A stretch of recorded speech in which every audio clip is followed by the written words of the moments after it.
प्रेक्षकांनो, छोट्या बयोची मोठी स्वप्न या मालिकेचा 21 फेब्रुवारीचा रिव्ह्यू तुम्ही ऐकत आहात. आज रोजच्या वेळेप्रमाणे रिव्ह्यू येईल. 2 दिवस जरा स्किप झाला त्याबद्दल सॉरी, पण आज वेळेवर येईल. तर सुरुवातीला आपण बघितलं की बयो म्हणजे तिला कळलंच नाहीये नेमकं काल काय झालं आणि विशाल तिला फोन करत असतो, पण ती काही विशालचा फोन रिसीव्ह करत नाही, कारण तिला शुभमकरांना तिच्या घरी न्यायचं टेन्शन आलंय आणि गौतमी तिथे अवतरते रात्री. बयोला टेन्शन येतं की ह्यांना कळलं की काय इराच्या बाबतीत जे झालं ते, पण गौतमी तिला अलर्ट करायला येते की जर शुभमकरचा डाऊट खरा झाला ना तर तुला सोडणार नाही मी. कुठपर्यंत आली आहे तुझी तयारी?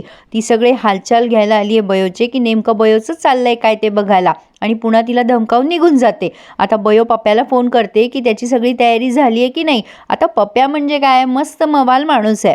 तो म्हणतो हो अगं मी केली आहे सगळी तयारी, तू टेन्शन घेऊ नको. पण बयोला जरा टेन्शनच आलंय की सगळं कसं होईल काय होईल. पण पप्प्याने सगळं काही डायरीवरती लिहून घेतलं आणि तिला तो वाचून वाचून ऐकवत असतो. अगं गावाकडची मुलगी तू टेन्शन घेऊ नकोस ग.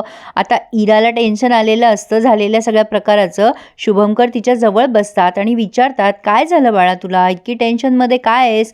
तुझ्या आवडत्या व्यक्तीने तुला काहीतरी म्हणजे त्रास दिलाय का? म्हणजे तुला काही गोष्ट त्याची खटकली आहे का? इरा चिडते आणि म्हणते बाबा तुला किती वेळेला सांगू मी माझा कोणी बॉयफ्रेंड नाही आहे म्हणून. शुभमकर म्हणतात बरं बरं तुला मी नाही विचारणार काही त्याबद्दल, पण तुला एकच सांगतो, एखादी गोष्ट आपल्या मनाप्रमाणे झाली नाही ना तर सोडून द्यायचं बाळा. तसंही आपलं ध्येय काय आहे, कुठल्या गोष्टीला किती महत्त्व द्यायचं हे आपल्याला कळलं पाहिजे. तुला डॉक्टर व्हायचं आहे की नाही, तू त्याकडे जास्ती लक्ष दे. आता इतकंच छान समजून सांगतात ते, मनाला लावून घेऊ नकोस कुठलीच गोष्ट वगैरे वगैरे. पण ऐकेल ती इरा आहे काय? शुभमकरांनी तिला जे काही समजवलंय ते सगळं पालथ्या घड्यावर पाणी आहे इराच्या. ती मात्र सकाळ होत नाही की लगेच ह्या विशालच्या घरी गेली आहे त्याचं डोकं खायला. कचकच करून भांडते त्याच्याशी, काय रे तू काल असं का केलंस, तू तिला का बोलवलंस, पण हे सगळं मी अरेंज केलं होतं ना, तुला काहीच कसं वाटलं नाही? तुला तिचा हात धरताना तिच्याकडे बघताना मी आठवत होते ना, तू मला इमॅजिन करत होता ना, ती कुठल्या कुठे बडबडत असते. विशाल तिला म्हणत असतो हे बघ कालचं ना सगळा विषय सोडून दे आणि प्लीज तोच विषय काढू नकोस, मला त्या विषयावर बोलायचं नाही आहे. पण इरा म्हणते नाही पण मला बोलायचं आहे त्या विषयावर, मी सगळं ऑर्गनाईज केलं होतं. ती भिकारडी दळभद्री तिथून कशी आली काय आली मला कळलं पाहिजे हे सगळं.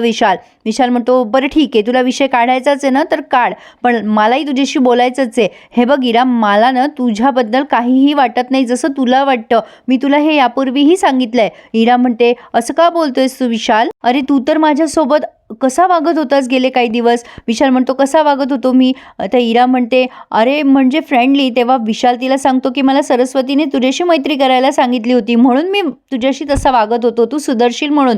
आता इरा त्याचा गैरअर्थ काढते आणि म्हणते म्हणजे हा सगळा त्या बॉयचा प्लॅन होता. तर सुपर प्लॅन, म्हणजे मी एवढी तिने मला दुःख दिली आतापर्यंत, आता हे पुन्हा मुद्दाम केलंय तिने. विशाल चिडतो आणि म्हणतो हे बघ इरा उगाचच नसते तर्क वितर्क लावून सत्य लपवायचा प्रयत्न करू नकोस आणि गैरसमज वाढून घेऊ नकोस, तुलाच त्रास होईल.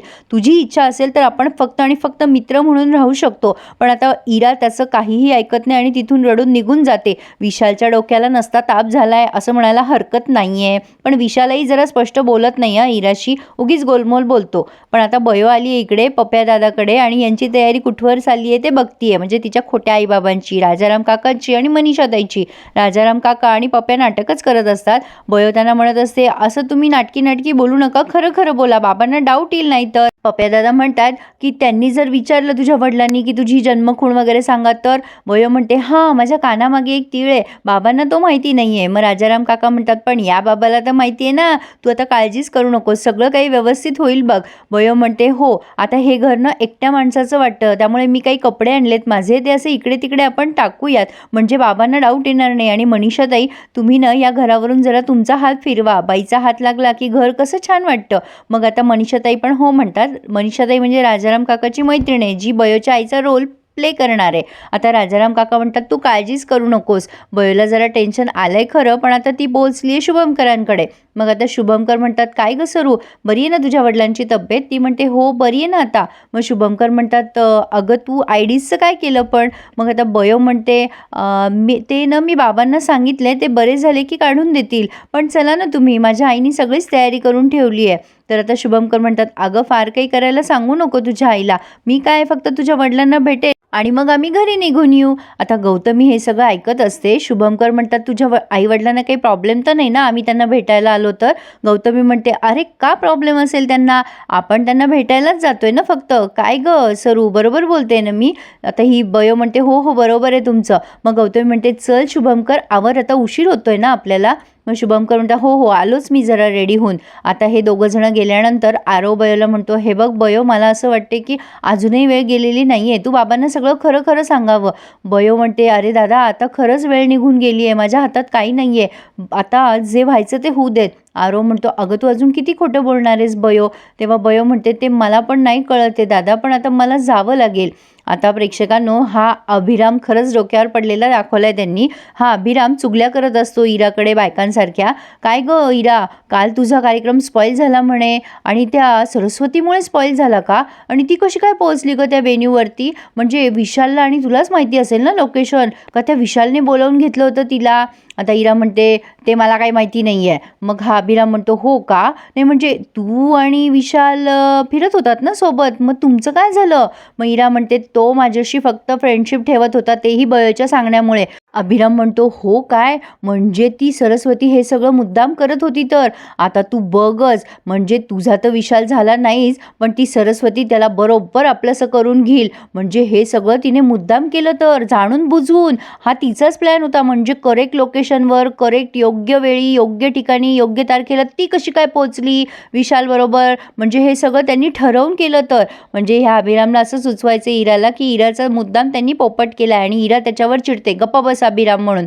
आता बयो निघाली आहे, ती म्हणत असते, चला निघूयात आपण डॉक्टर. आता तेवढ्यात ह्या राजाराम काकाचा फोन आलाय, अगं बयो एक प्रॉब्लेम झालाय. मग त्या मनीषाताई म्हणतात, अगं बयो माझ्या भावाचा ना ॲक्सिडेंट झालाय, मला दवाखान्यात जावं लागेल. मग आता बयो म्हणते, बरं काळजी घ्या. आता बयोला टेन्शन आलंय, ऐनवेळी आई कुठून उभी करायची? राजाराम काका पण म्हणतात, आता काय करायचं गं बयो? बयो काही म्हणत नाही, बरं ठीक आहे मी पोहोचते तिकडे, आम्ही निघालोय एवढंच बोलते. शुभंकरांच्या लक्षात येतं की हिला काहीतरी अडचण आली आहे, पण आता बयो त्यांना काही सांगते का नाही हे पुढे बघूयात. आता काय काय हिचं खोटं समोर येतं आणि काय काय होतं तमाशा ते पाहूयात प्रेक्षकांनो. पण पुढे आपण पाहणार आहोत, राजाराम काका तिच्या वडिलांची भूमिका अगदी बरोबर वठवत असतात. शुभंकर त्यांना विचारतात, सरूची आई कुठे? आणि तेवढ्यात आता सरूची बनावट आई आलेली आहे. कुठून आली, कशी आली ते आपल्याला आज रात्री कळेल. प्रेक्षकांनो खरंच सॉरी, मी एका कार्यक्रमात बिझी होते, त्यामुळे मला 2 दिवस रिव्ह्यू रात्री देता आला नाही, पण आज वेळेवर रिव्ह्यू येईल. आय होप तुम्ही मला समजून घ्याल. रिव्ह्यू स्किप केलेला नाही आहे. कसा वाटला रिव्ह्यू कळवा आणि चॅनलला सबस्क्राईब करायला विसरू नका. धन्यवाद.